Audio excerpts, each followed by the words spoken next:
шеңбер қордасының қасиеттерін дәлелдейді және қолданады. Шеңберге жүргізілген жанаманың қасиетін дәлелдейді және қолданады. Жанама мен қорданың арасындағы бұрыш олардың арасындағы доғаның бұрыштық шамасының жартысына тең. Жеке жағдайда жанама жанасу нүктесіне жүргізілген радиусқа перпендикуляр болады. Күтілетін нәтиже. Шеңбер мен дөңгелекке анықтама береді. Шеңбердің элементтерін, қасиеттерін біледі. Тілдік мақсат. Тілдік мақсат қазақша, орысша және ағылшынша беріледі. Шеңбер, окружность, кирпич, дөңгелек, круг, кирпич, центр, центр, радиус, радиус, диаметр, диамond, хорда, кут, жанама, касательная, тангент, сектор, сегмент,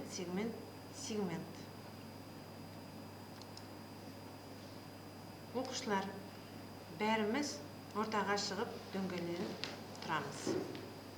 Бүгінгі көңіл күйлеріңіз қалай? Сабақ сәтті өту үшін бір-бірімізге тілек айтайық. Оқушылар бір-біріне мейірімді, қайырымды, жылы сезімге толы, шын жүректен шығатын сөздерін жеткізеді.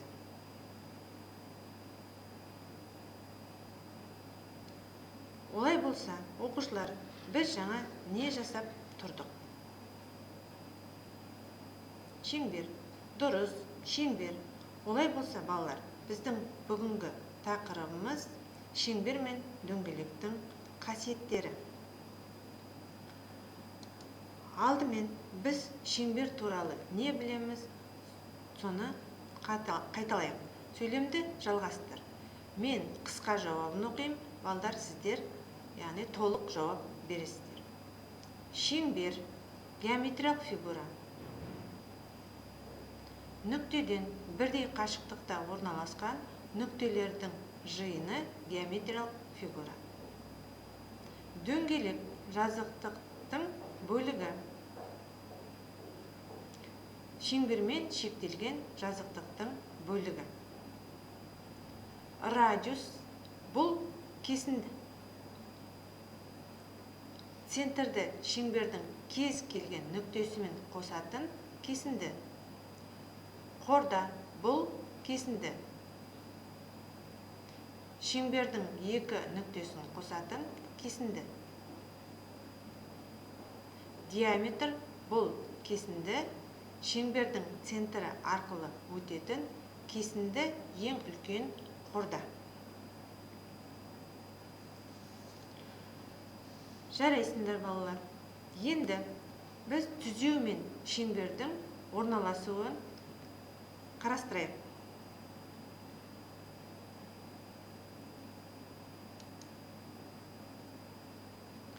Шеңбер мен түзеудің өзара орналасуы. Шеңбер мен түзеудің ортақ екі нүктесі болуы мүмкін, нүктесі болмауы мүмкін, және бір ортақ нүктесі болуы мүмкін. Енді осы жағдайларды жеке қарастырсақ. Егер шеңбердің центрінен түзеуге дейінгі қашықтық шеңбердің радиусынан кіші болса, онда түзеу мен шеңбердің ортақ екі нүктесі бар болады.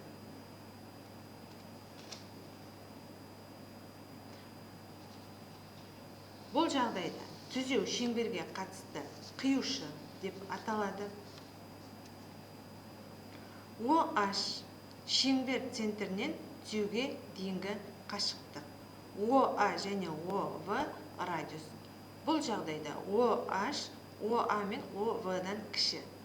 Бұлай болса, бұндай жағдайда, яғни түзеу шеңберді екі нүктеде қияды.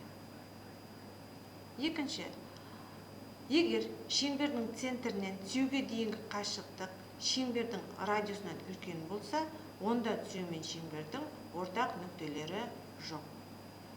Дәл жаңағы жағдайдай OH шеңбер центрінен түзеуге дейінгі қашықтық. Кез келген о р радиусын жүргізетін болсақ, көріп тұрғанымыздай о h радиустан үлкен болады. Бұл жағдайда шеңбер мен түзеудің ортақ нүктесі жоқ. Үшінші жағдай. Егер шеңбердің центрінен түзеуге дейінгі қашықтық шеңбердің радиусына тең болса, онда түзеу мен шеңбердің бір ортақ нүктесі болады. OH ара қашықтық және OR радиусымызда, яғни ара қашықтыққа тең болады.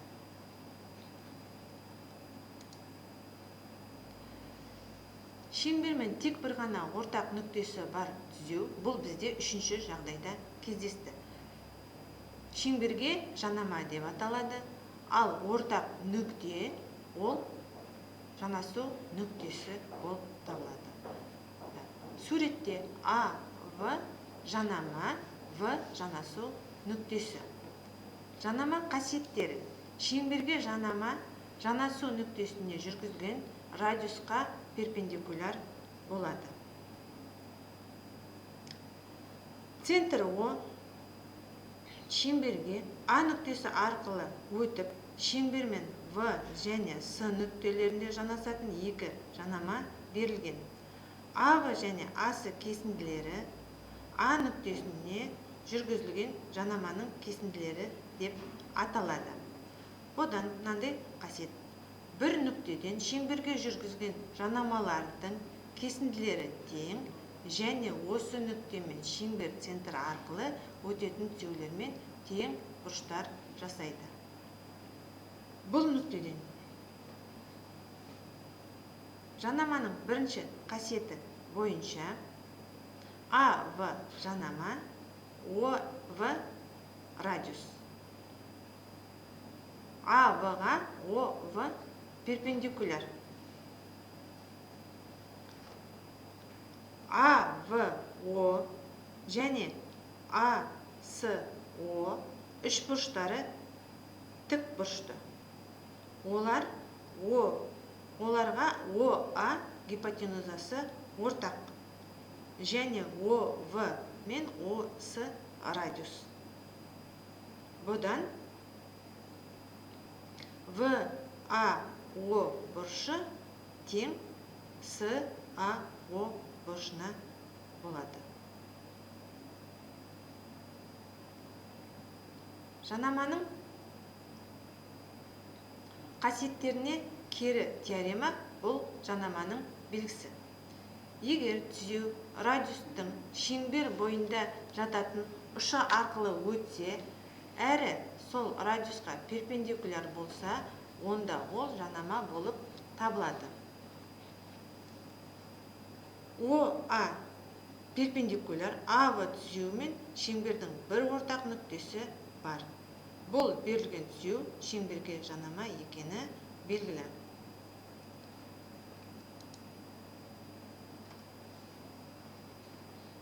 Қорда кесінділері, қиюшы мен жанама қасиеттері. Шеңберге жүргізілген екі қорда бір нүктеде қиылысады. Бірінші қорда кесінділерінің көбейтіндісі екінші қорда кесінділерінің көбейтіндісіне тең болады. Суретте АВ және СД қордалары Е нүктесінде қиылысқан. АЕ кесіндісі көбейтілген ВЕ кесіндісі тең болады СЕ кесіндісі мен ЕД кесінділерінің көбейтіндісіне. Егер А нүктесінен АСД қиюшы және АВ жанама жүргізілсе, онда қиюшының оның сыртқы бөлігіне көбейтіндісі жанама квадратына тең.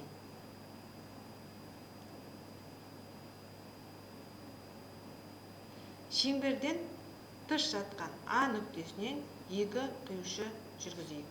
АС және АЕ. Онда АС қиюшының АЕ В-ға көбейтіндісі АД-ның АЕ қиюшыға көбейтіндісіне тең болады.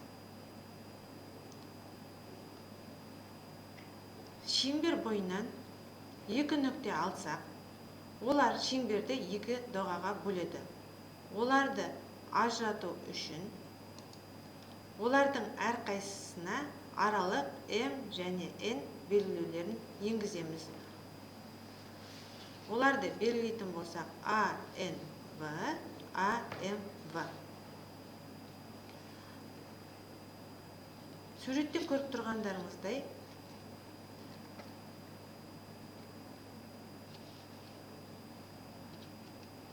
центрлік бұрыш. Бұл төбесі шеңбердің центрінде жататын бұрыш. Бұрыш АОВ центрлік бұрыш.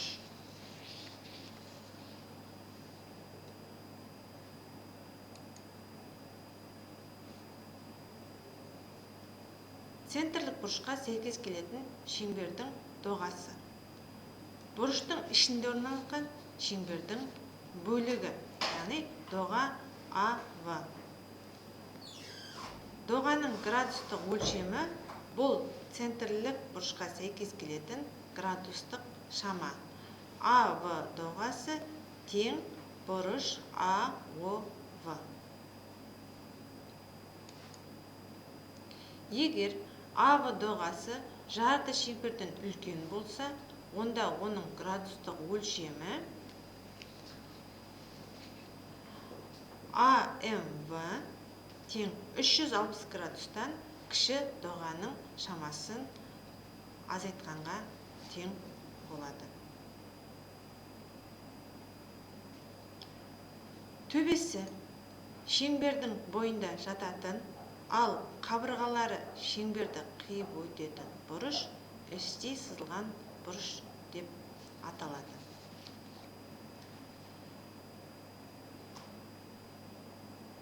АСВ іштей сызылған бұрыш. Іштей сызылған бұрыш туралы теорема. Іштей сызылған бұрыш өзі тірелетін доғаның жартысымен өлшенеді. Жерде іштей сызылған бұрышымыз АСВ, АВ доға немесе АВ доғасын шамасын АОВ деп жазуымызға болады. Яғни доға центрлік бұрыштық шамаға тең болады. Сонда бұрыш АСВ іштей сызылған бұрыштың шамасы 2/1 АВ доғасының шамасына. Немесе АСВ іштей сызылған бұрыштың шамасы 2/1 центрлік бұрыштың шамасына.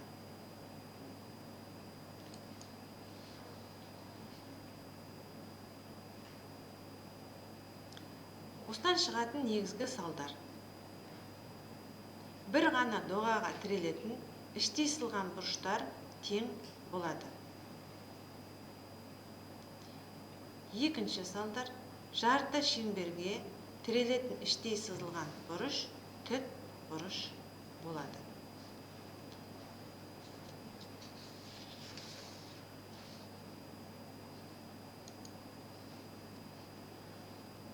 Центрлік бұрыш шамасы өзі тірелетін доғаның шамасына тең.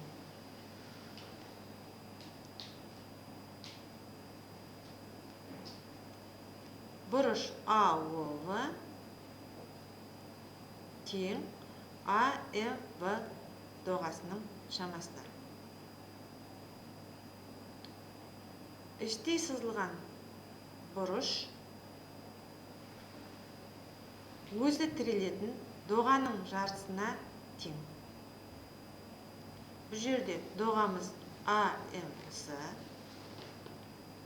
Сонда іштей сызылған бұрышымыз алдында айтқанымыздай АВС тең болады АМС доғасының жартысына, яғни 2/1 АМС. Қорда мен жанаманың арасындағы бұрыш.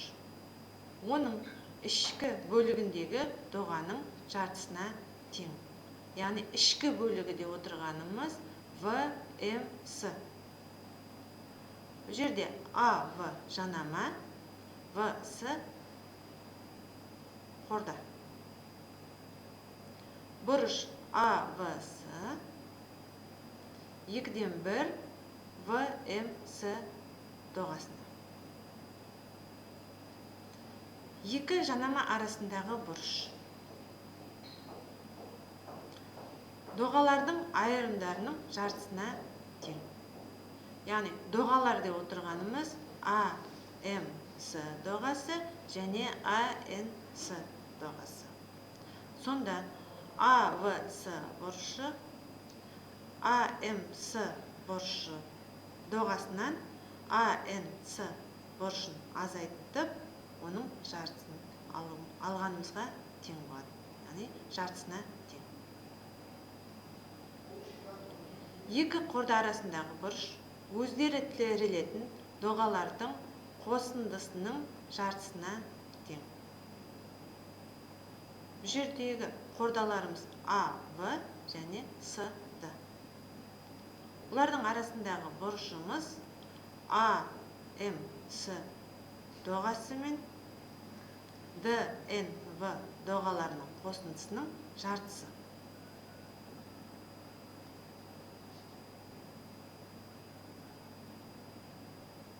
Қиюшылар арасындағы бұрыш.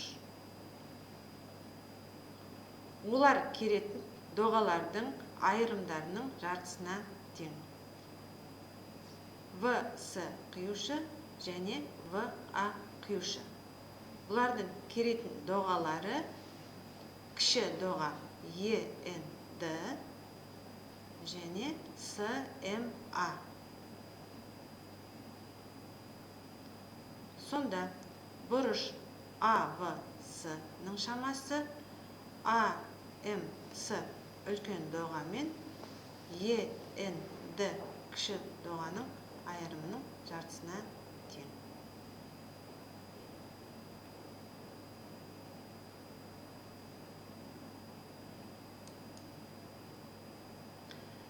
Жаңа сабақты меңгеру мақсатында қойылатын жоғарғы саты сұрақтары. Балалар, бірінші суретте көріп тұрғаныңыздай, бізде АВ жанама мен ОА, яғни А нүктесінен центрге дейінгі қашықтық берілген. Радиус белгілі. Біздерге АВ, яғни А нүктесінен жанасу нүктесіне дейінгі қашықтықты табуымыз қажет. Бұл бізде ауызша тапсырма.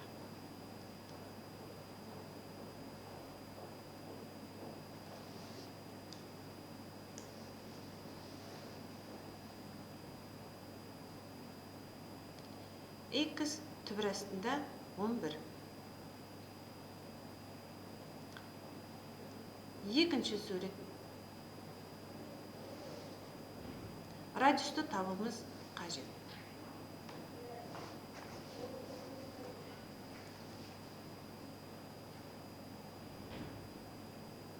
Дұрыс, балалар. Бұл жерде біздер АВО тік бұрышты үш бұрышын қарастырдық.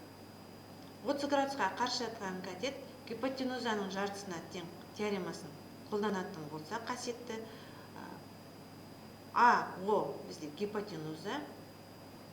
Олай болса 30 градусқа қарсы жатқан катетіміз ол бізде радиус. Сонда радиусымыз гипотенузаның жартысы. Бұл 6-ға тең. Үшінші тапсырма.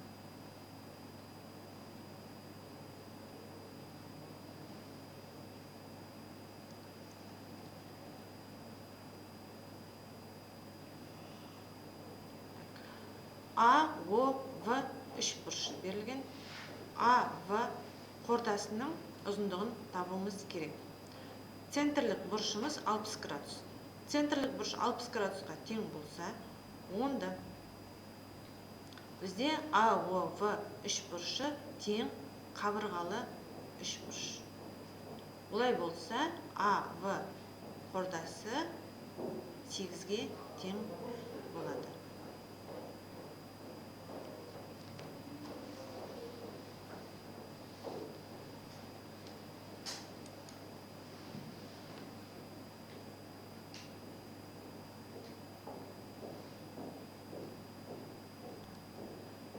Табуымыз керек іштей сызылған бұрыштың шамасын КМЛ.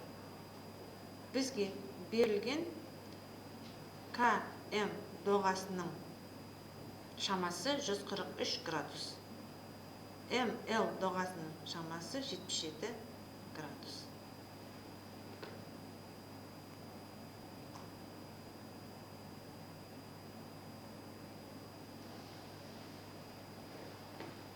Дұрыс.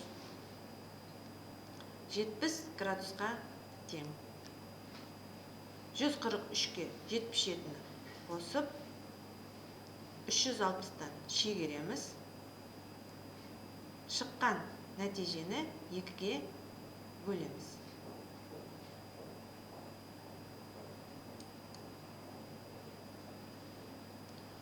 Центрлік бұрыштың шамасын табу. Бізге берілген іштей сызылған бұрыштың шамасы.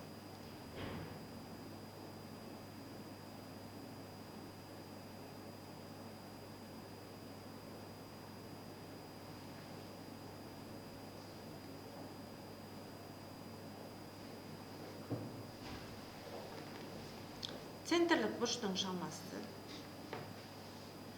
150 градусқа тең.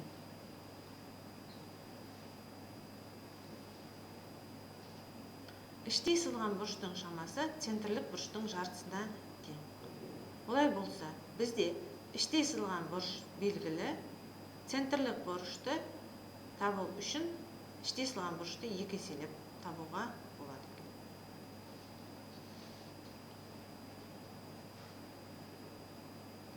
Арғарта, бүгінгі өткен сабағымызды меңгеру үшін деңгейлік тапсырма орындаймыз. А. Деңгей тапсырмасы.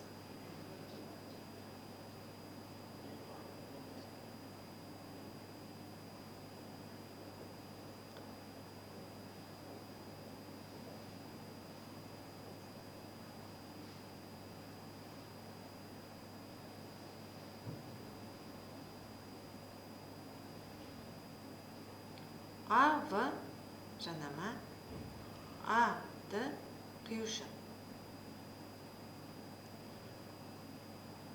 СД-ні табуымыз керек, белгісіз. Формула бойынша жанаманың квадраты қиюшының сыртқы бөлігінің менен қиюшының көбейтіндісіне тең. Яғни АС көбейтілген АД.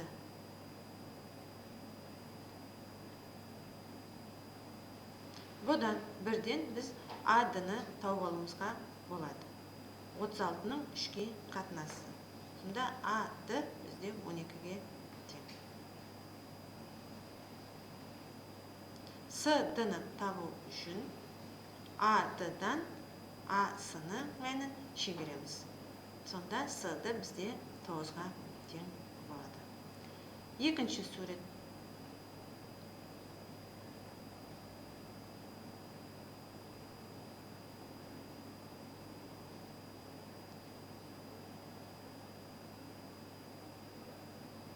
Екінші сурет бойынша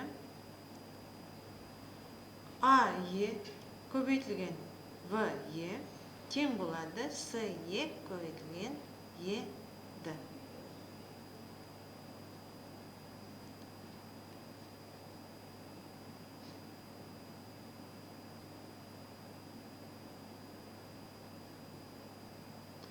ЕД-ны табуымыз қажет. Ойланайық, балдар.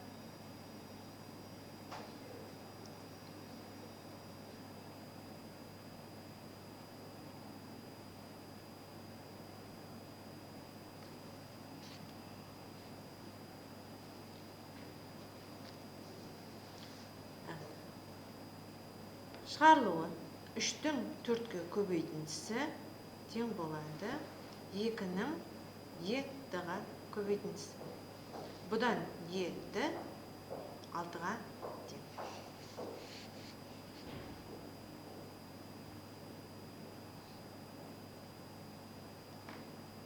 Үшінші сурет.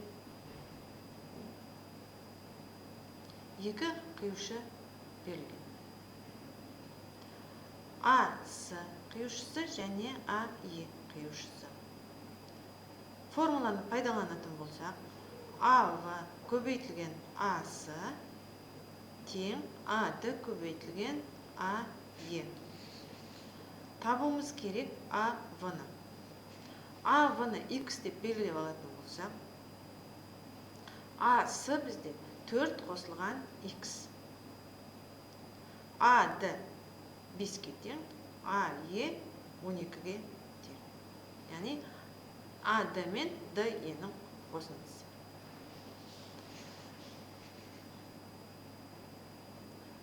Орнына апарып қойсақ, бізде квадрат теңдеу шығады. Біз квадрат теңдеу шешуді білеміз. Қандай квадрат теңдеу шықты, балдар?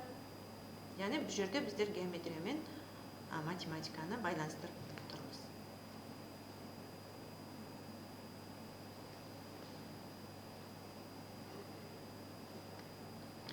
Келтірілген квадрат теңдеу. Бірден келтірілген квадрат теңдеудің түбірлерін табайық. Қосындысы, яғни Вет теоремасы бойынша қосындысы қарама қарсы таңбамен алынған екінші коэффициентке көбейтіндісі бос мүшеге тең. Екі сан. Ол сандар -10 мен 6. Бұл жерде -10-ды алмаймыз. Бөгде түбір 6. Сонда жауабымыз бізде 6-ға тең.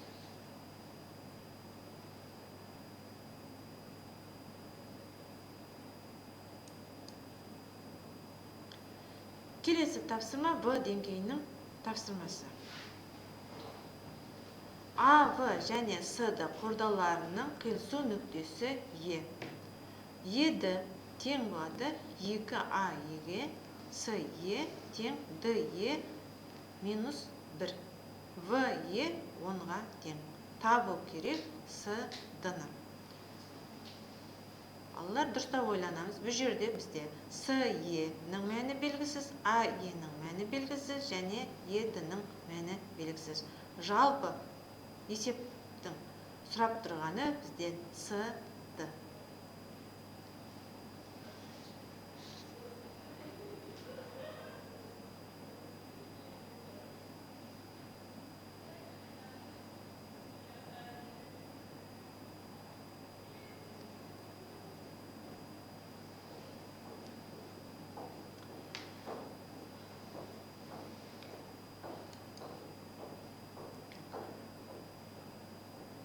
Есептеуіміз бойынша А-Е-ні X деп белгілесек, Е-ді бізде 2А-Е-ге тең болғандықтан 2X.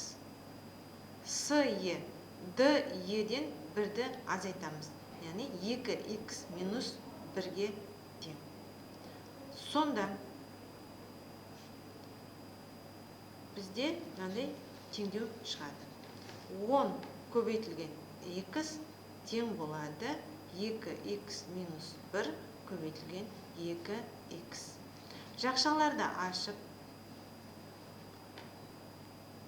ұқсас қосылғыштарды біріктіретін болсақ,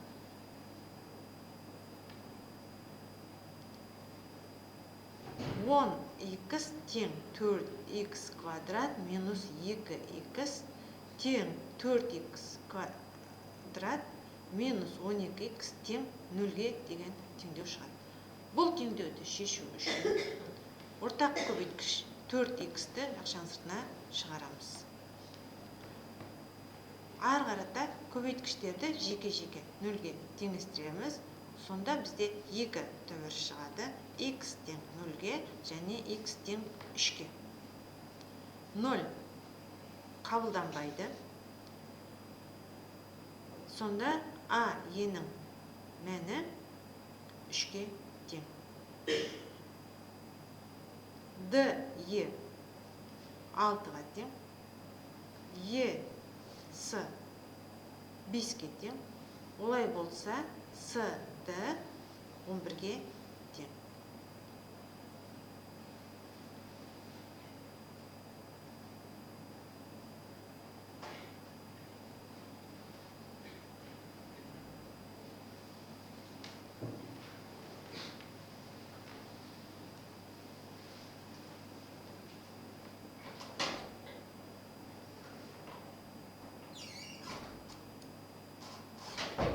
В деңгейінің екінші тапсырмасы.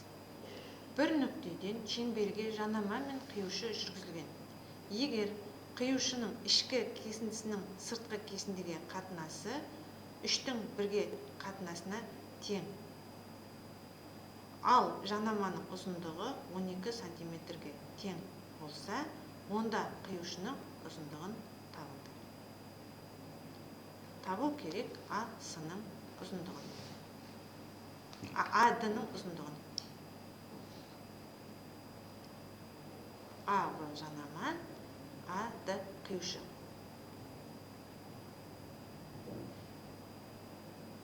Онда да бізде 3 белгісіз. А-с белгісіз, С-д белгісіз. Егер А-с мен С-дны табатын болсақ, онда А-д қиюшының мәні де табылады.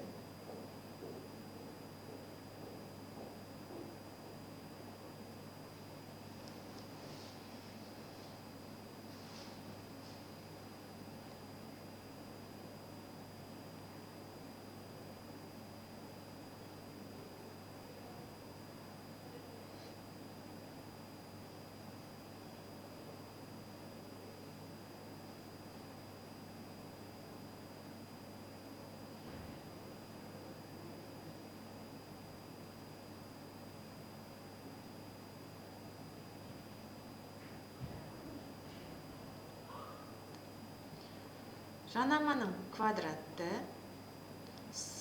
қиюшының сыртқы бөлігі мен қиюшының ұзындығының көбейтіндісіне тең. А-в квадрат тең А-с көбейтілген А-д. А-сыны 3х дейміз. С-ді 3х, А-сы х деп белгілесек, А-дымыз х қосылған 3х тең 4х-ке. Сонда 12-ның квадраты тең х көбейтілген 4х. Бұдан 4х квадрат тең 144. Х квадрат тең 36.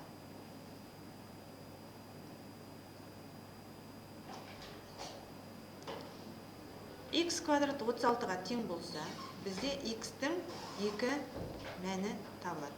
Яғни ол плюс 6 және минус 6. Балалар, бұл жерде біздер 6 мәнін қабылдаймыз. Сонда А-с ұзындығы, яғни қиюшының сыртқы бөлігінің ұзындығы 6-ға тең. С-ді ішкі бөлігінің ұзындығы 3-ті 6-ға көбейтеміз, 18-ге тең. А-ды қиюшының мәні 24.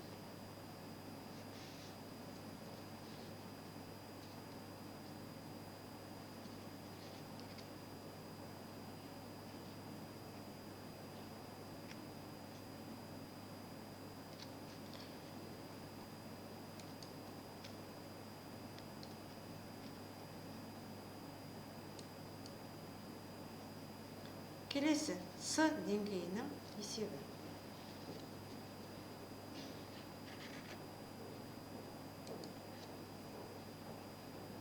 Шеңбер центрінен 7 сантиметр қашықтықта жатқан А нүктесінен түзеу жүргізілген. Ол түзеу шеңберді В және С нүктелерінде қияды. Егер АВ 3-ке, ВС 5-ке тең болса, онда шеңбер радиусын табыңдар.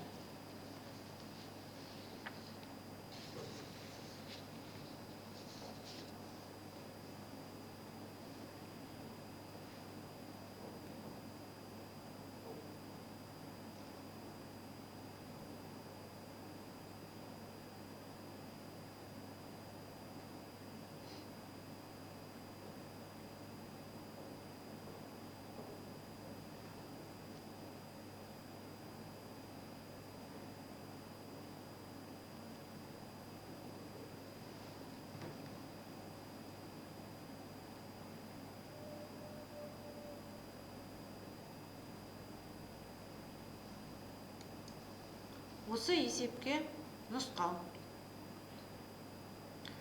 Біздерде шеңбер центрінен 7 см қашықтықта А нүктесі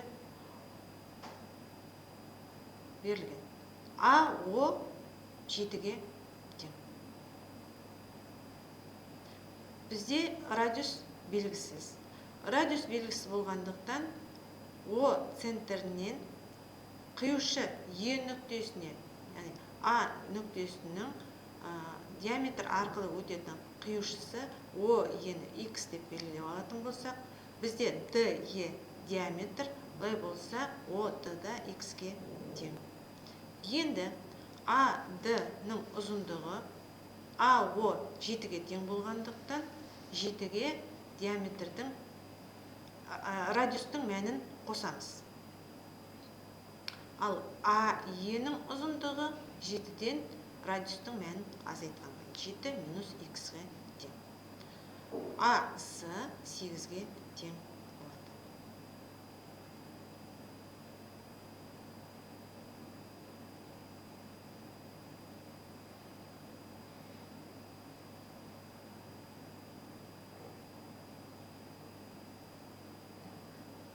Теңдеу құрайық. 3 көбейтілген 8 тең 7 плюс X, келесі жақшаның ішінде 7 минус X. Қысқаша көбейту формуласы бойынша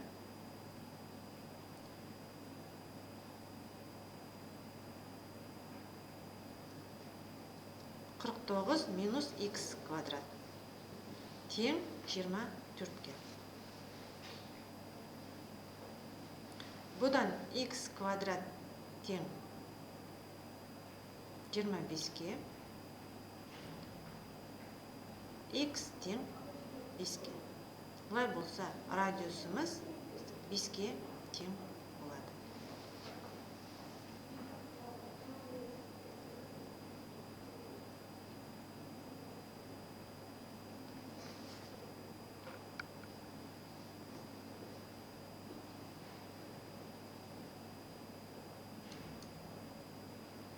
Үйге тапсырма.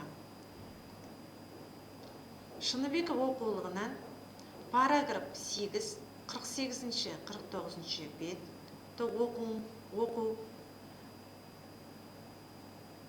Балаян оқулығынан 11-ші, 15-ші есептер.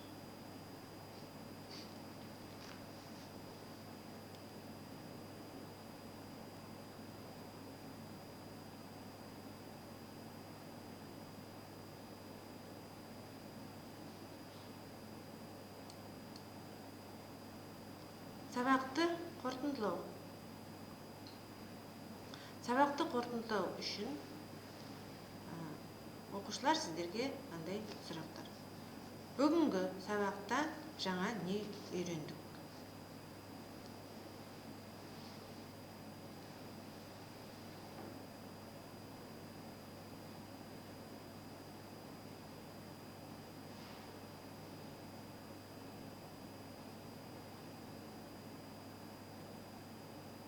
Түзеу мен шеңбердің орналасуының неше жағдайын қарастырдық.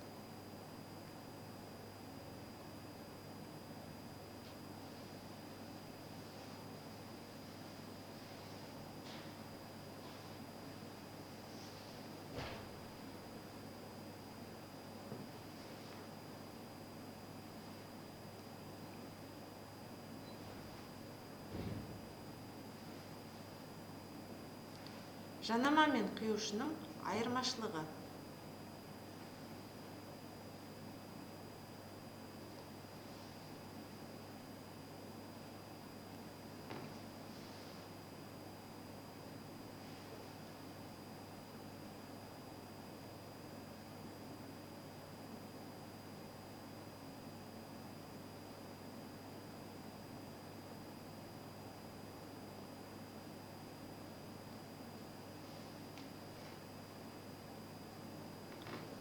Центрлік бұрыш дегеніміз не?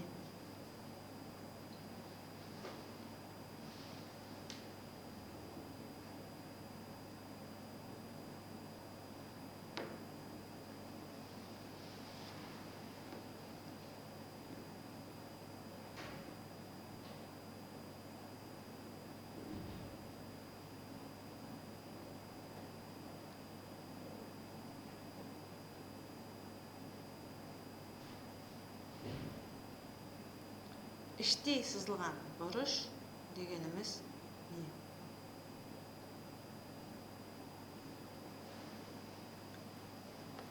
Іштей сызылған бұрыш дегеніміз не?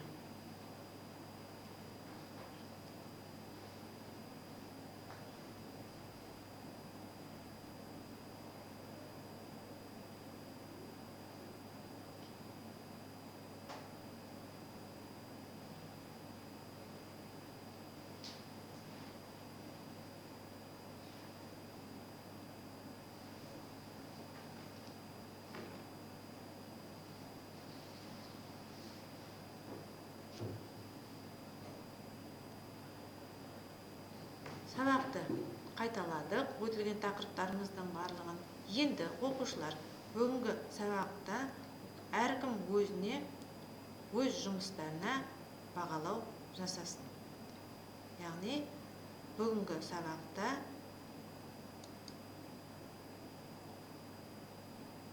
мен бәрін түсіндім және түсіндіре аламын. Бәрін түсіндім, бірақ түсіндіре алмаймын. Түсінбедім, бірақ бәрін емес.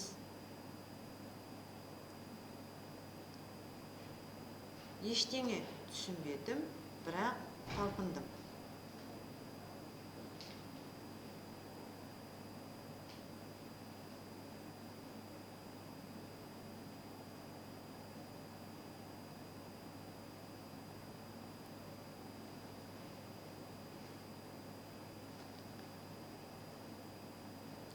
Ал балалар сұрақтарға жауап беріп болатын болсаңыздар, ары қарата